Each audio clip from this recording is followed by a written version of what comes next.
Hello and welcome to Tabletop 24. I'm Alan and thank you for joining us for our preview of the UK Games Expo. UKGE is the third largest hobby gaming convention in the world. It has been going for the last 16 years, attracts around 45,000 visitors and over 400 exhibitors. So you can just imagine the scale of it.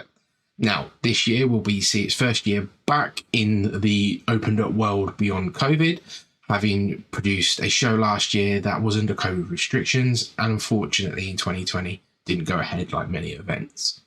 It's hosted on June 3rd to the 5th, so this upcoming weekend, and it will take place over the Friday to the Sunday with some event opening on the Thursday night.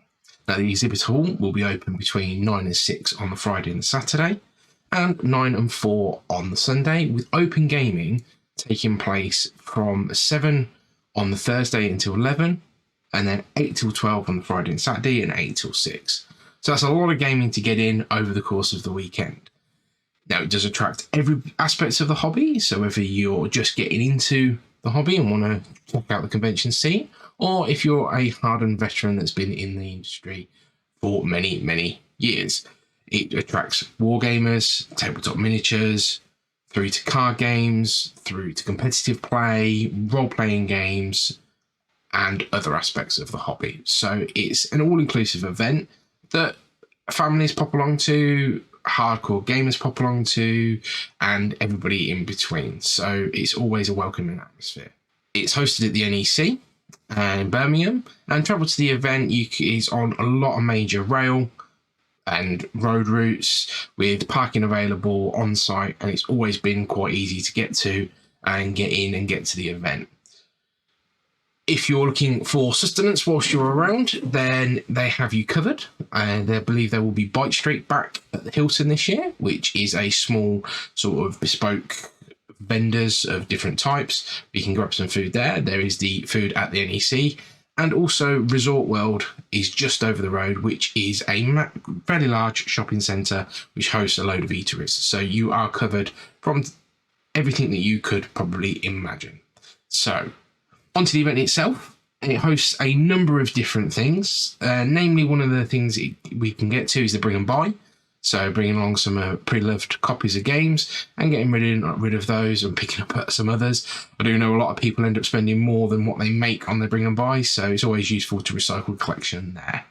There'll be a number of cosplay events with a lot of people dressing up for the show, different board games, different fantasy and also hobby style characters. So look out for those there. One of the big opportunities at UKGE is Playtest UK. So you can get to try out some games that may not have a publisher yet, or they're in really early development, and the designers are looking for people to get on board with those games and try them out. And it's usually a good opportunity to see some really up and coming designs, some different designs. Some don't always make it, but it's good space that they offer from Playtest UK. If you want to try something a little bit different, there is the Starship Simulator, which will have you take the role in a starship and act out a scenario. You may be tactical, you may be in command, you may be on the helm. So that's always an overwhelming experience. I know a couple of people have done that and they fully recommend it. It's a good thing to do. Now, it does get quite busy, so I don't know whether there's many tickets left for that, but that's always worth checking out. Mentioned earlier that it is an all-inclusive event and it does have a family zone. So if you are looking to chill back with the family, want to get out of the hustle and bustle, probably play some more family-orientated games, there is the family zone, and there's always a collection of families that are chilling out there, and it's a little bit more of a relaxed environment, and you can see everybody getting involved from young kids all the way through to older members of the family. So that's always useful to know that that's there. Mentioned that you can see the competitive scene, so there is tournaments taking place. I believe this year there is the Catan qualifier, the UK Crokinole Championships, and some events for Star Wars Legion, just to name a few. Previously, we've seen card game events, major miniature events that have been hosted at the convention. So with a lot of organised play for those things opening back up, we can only imagine what's going to be coming over the next few years. But do check that out. It's always useful to pop along to that. Role-playing games. if you're so inclined, and they are typically hosted at the Hilton. So whilst the main event is through the NEC, there are a few rooms at the Hilton, and I mentioned Open Gaming earlier. They've got their Open Gaming space, and also they've got the Apogee rooms where you can go along and book into a game. Lots of different systems that are run, from very combat heavy through to very story focused, and everything in between. So they're always quite well run, and it's good to see the community that have volunteers that actually run those games. I know they do a lot of hard work for that. Something a little bit different that comes to UKGE is the Living History Village, where you will see reenactments and life in the life of, should I say. They typically do like Vikings, medieval village. I think there's also some World War One or two reenactments this year. So that's always nice to see. And it's always a bit of a sight, particularly when you're walking between the NEC and the Hilton Water Resort World. They're normally out on the park area, just out in front of the main entrance. So they're nice, and those guys always put on a bit of a show. Now, what is a convention without an award season? And UKGE is no special in that. And they will be hosting a plethora of awards, typically abstract game, different categories of board games such as Euro, American style. And you'll see different awards for expansions, accessories, and board game novelties. So they're taking that, and there's quite a lot of honours that go along with that. And I think some of the exhibitors will be putting the bill on some of the games that they want to put through to that, and hopefully we'll see some good winners from that. And usually you can start to see the winners coming out, but there's sometimes a sort of a curveball that gets thrown along for that's there. That's quite good. That's normally held on Sunday. I think it might be around 2 or 3 o'clock, where you can pop along to the actual presentation of the awards, and it's open to the public, so you can listen along to that and see that there, and obviously the results are published later. It's not just about the games. There is live events. So over the weekend, there is going to be a charity game of Just One, hosted by Paul Grogan. And that looks like it's going to be a really good game where they've got the audience involved. So pop along to that. And The Noise Next Door, who are an improv troupe, I believe the word is, will be doing some game-themed improv. I have actually seen these guys before, and they are quite amusing. So I would recommend if you can get to that. Now, some of these do incur a bit of a surcharge, so they're not included in the event, but a lot of them are well worth the money that you can put towards them. The Dart Room, which is an all-inclusive event, sort of a game in a game. The Performing Nerd, Nightmare Live, and a few other different events. Alongside those live events, there will be seminars which you can pop along to, and they will have sort of people from the industry talking about the hobby and different aspects of the hobby, from creation to design. You may get some podcasters and some people from the social medias on those. So they are always insightful, is probably the word I'd use. And if you can fit them in, it's probably recommended. Take a load off your feet, get a comfortable seat, and sort of listen to some of the experts talking about what they know and what they love. Now, on to the bulk of the convention. I mentioned at the beginning we have over 400 exhibitors that are at the event, and these are just going to be a few. I can't go through every one of them, or you'll probably be incredibly bored with that. And what I would recommend is you pop along to the UKGE website, and you can download the brochure. The brochures will be available on the day, I believe, as well. And that will list out a map, and it will show you where every one of these are and all of the exhibitors that are available. But a few to mention, and the ones that we've particularly pulled out in it, and we're hoping to get a conversation with a few of these. Lucky Duck Games, who will be showing off Sherlock Consulting Detective, I think it is, and Pocket Detective, two of their new games. Lucky Duck are always innovating in the space of board games. They do a lot of app implementations and a lot of working with apps. You may know Chronicles of Crime, which has got a lot of app integration where you are using the app to look around the scene and scanning cards and stuff like that. So they do a lot of work with that, and they've just launched their kids version of that, which looks like it's going to be quite good. Ares Games, they're releasing The Thing, the new take on John Carpenter's film, and also they've got Masters of the Night. and I believe it's the world premiere for War of the Ring, the card game.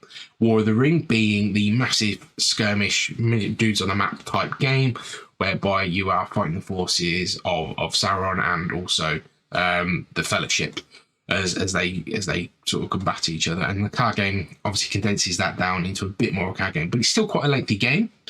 I think they reckon it's going to be about an hour to 2 hours to play, and you are still getting the spirit of the main game with those factions and those faction abilities competing against everybody around the table.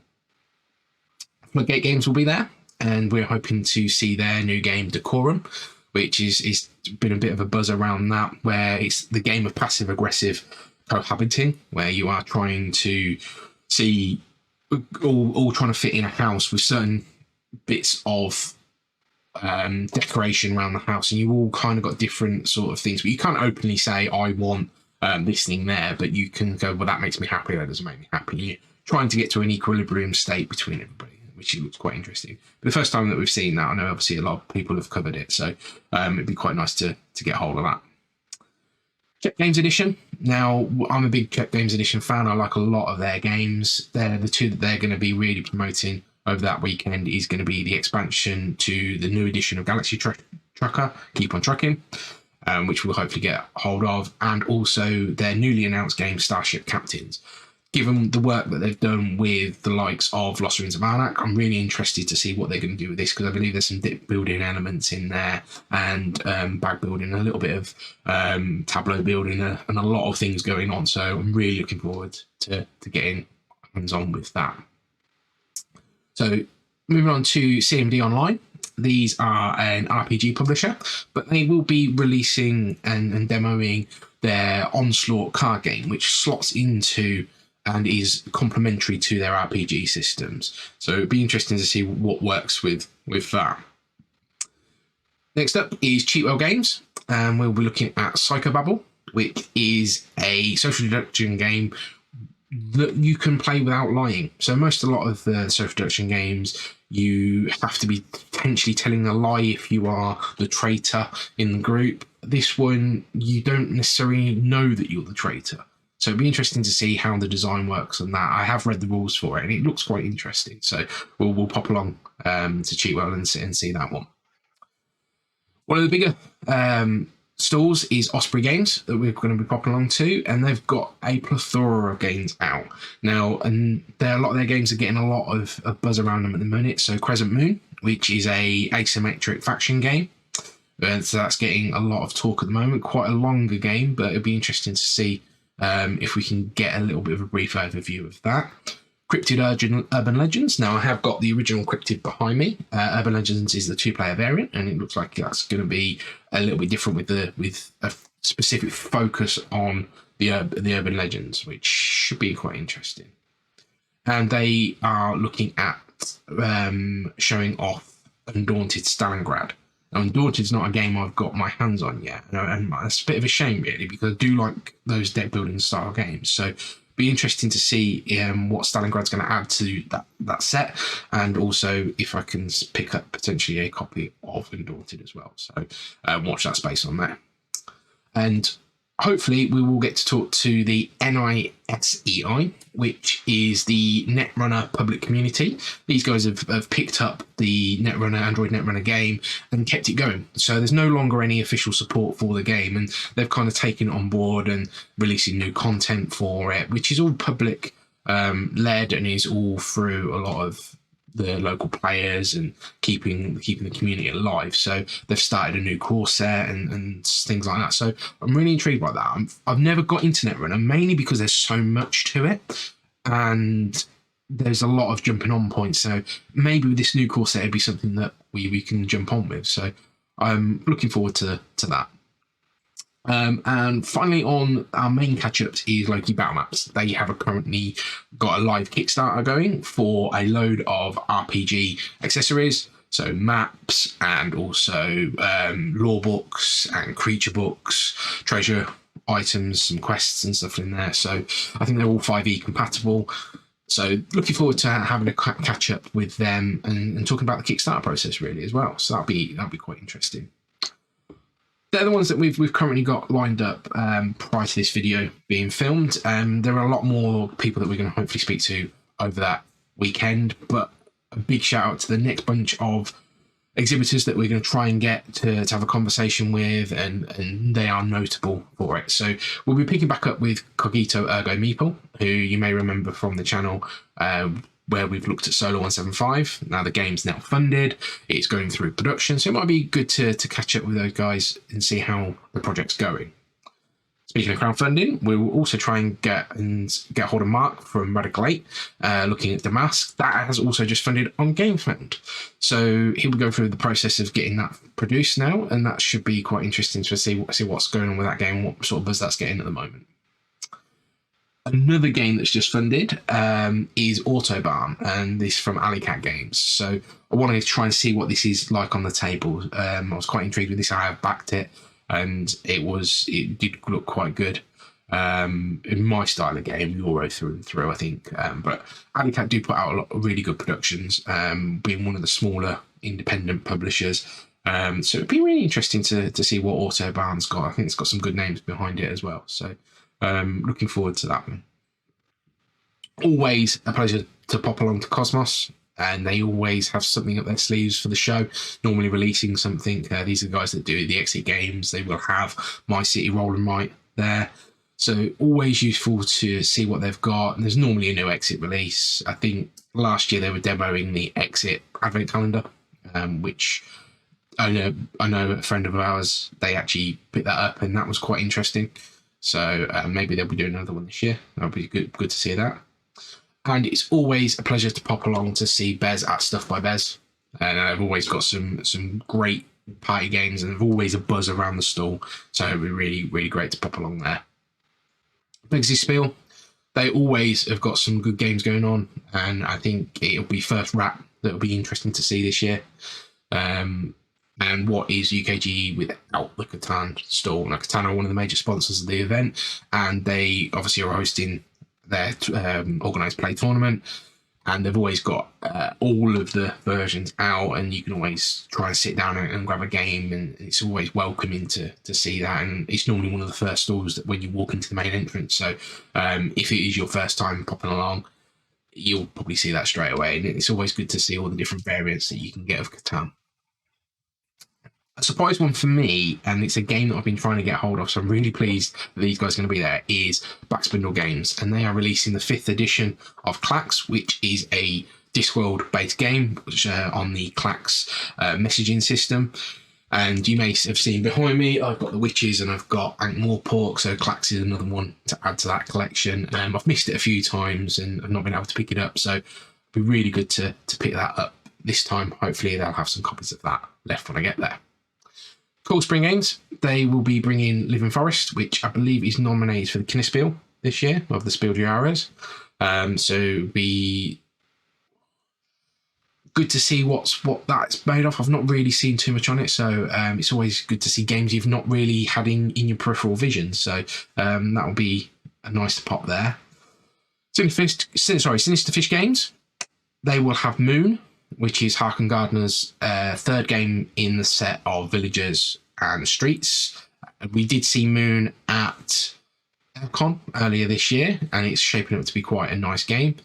And it's always a pleasure to catch up with Harkon. He was very kind enough to give us some words about Moon at Con, so hopefully he'll be there. I'm not too sure whether he is or not, but Sinister Fish is always producing some really nice games, and hopefully we'll get a bit more coverage of Moon there. Hachette Board Games, they've got Northgard and Acropolis, which are Norse theme and Egyptian theme, and it'll be quite nice to see what they're bringing along with.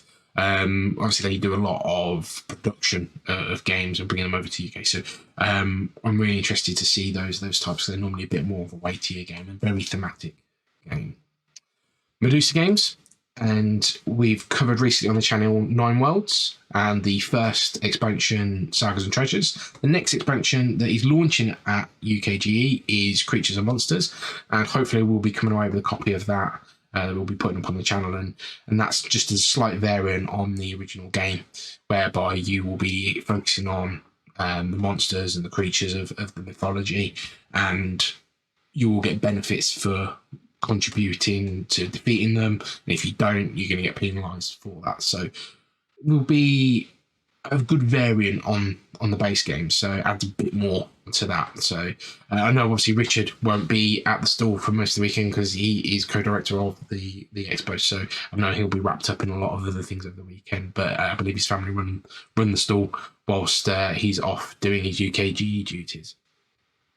And finally is Mighty Boards. Now they've got a game hopefully on show that I missed out on Kickstarter, and I was umming and ahhing about it. It's called Hamlet, the village building game, where it's got sort of different style tile placement. They're not all standard size. They're not all the same.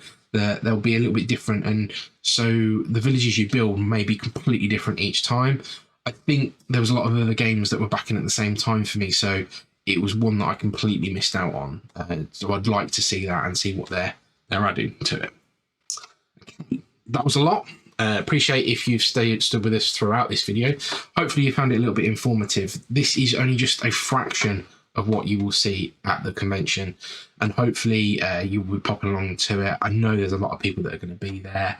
It's one of the biggest events in the calendar, particularly in the UK. I know a lot of people travel internationally for it. Like I say, it's the third largest in the world, or at least was in 2019. So it'll be interesting to see what the numbers are going to be there. It's always a great time. Even last year, where it had been knocked back a little bit because of COVID, the team always put on a great event. Everybody that gets along to it is always good. And my advice is take a slow walk around, take it all in. Don't rush from place to place. And if you're looking for that bargain, for that one game that you are looking for, my philosophy when you get to there, because there will be different places that are selling it at different prices, if you see a game for a price you are willing to pay, pick it up. Don't look for the best bargain, and don't be upset then if you do see it cheaper elsewhere, because from experience, it's happened to me multiple times. I've gone looking for the cheapest price. I've gone, right, that's the one I want. I go back to the store, it's sold out. People have picked it up because it is the cheapest price. So go prepared if you are looking for big hauls on new games, and probably have a price in mind that you're willing to pay for games. And sometimes you get a really good bargain. Sometimes in that instance, you might have seen it cheaper elsewhere. And there will be a lot of vendors there as well.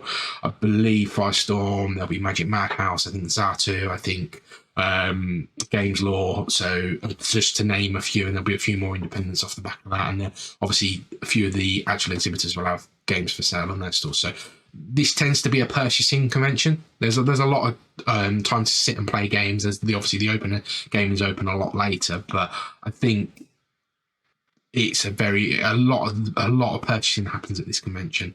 I don't know that from personal experience, but yeah, it's going to be a great weekend. We're really looking forward to it, and hopefully everybody that goes along enjoys themselves, and we'll be back next year as well. So we will do a wrap up after the convention with all the footage that we've managed to pick up over the weekend. Probably do a few individual videos with specific exhibitors, and then a bit of a wrap up and a bit of a chat about that. But thank you for watching this video of the preview for UK Games Expo. If you haven't done so already, give us a like and a subscribe. Check out our other videos on the channel, and we'll catch you next time. Take care.